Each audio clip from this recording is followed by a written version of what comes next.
একজন গর্বিত সন্তান হিসেবে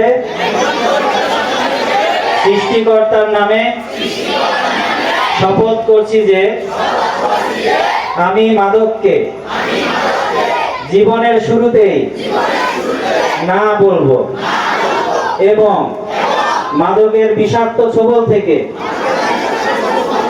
নিজেকে চিরকাল দূরে রাখবো।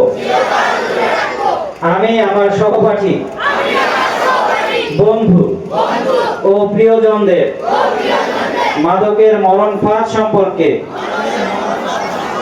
সচেতন করব এবং কাউকে বিপথে যেতে দেখলে সাধ্যমতো বাধা দেব। আমি বিশ্বাস করি মাদক কেবল একজন মানুষকে নয়, বরং একটি পরিবার ও সমাজকে ধ্বংস করে। তাই আমি সুস্থ সংস্কৃতি ও ক্রীড়া চর্চায় নিজেকে নিয়োজিত রাখব।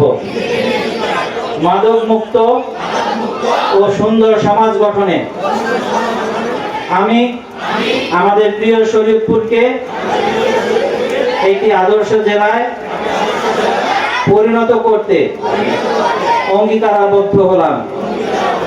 হে প্রভু, আমাকে এই শপথ পালনে দৃঢ়তা, সাহস ও প্রজ্ঞা দান করুন। আমিন।